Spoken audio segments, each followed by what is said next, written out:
মুক্তিযুদ্ধে মানবতাবিরোধী অপরাধের মামলায় বাগেরহাটের খান আকরামকে আমৃত্যু কারাদণ্ড থেকে খালাস দিয়েছেন আপিল বিভাগ।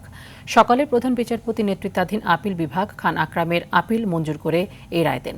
এ সময় খান আকরামের দ্রুত মুক্তির আবেদন করা হলে আপিল বিভাগ বলেন আগামী সপ্তাহের মধ্যে তারা সংক্ষিপ্ত রায়ে সই করে দেবেন।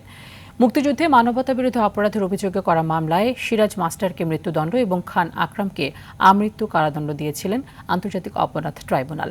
2015 সালে এই রায়ের বিরুদ্ধে আপিল করা হয়। ট্রাইব্যুনাল আসামিদের বিরুদ্ধে মোট 7টি অভিযোগ আনা হয়।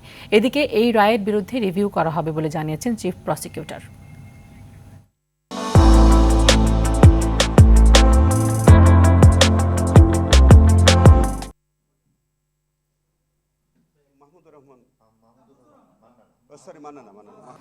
জনাব আজহারুল্লাহ সাহেবের কেসে একটা জাজমেন্ট হয়েছে আমাদের অ্যাপিল ডিভিশনের।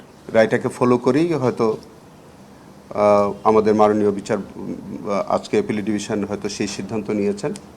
আসামিকে মামলা থেকে খালাস দিয়েছেন, তাদের আপিলটা অ্যালাউ করেছে। পূর্ণাঙ্গ জাজমেন্ট পাওয়ার পরে আমরা একটু দেখে তারপরে আমাদের আইসিটি ট্রাইব্যুনালের পক্ষ থেকে যদি আমাদের কোনো কিছু করণীয় থাকে তখন সেইভাবে আমরা আইনগত পদক্ষেপ নেব।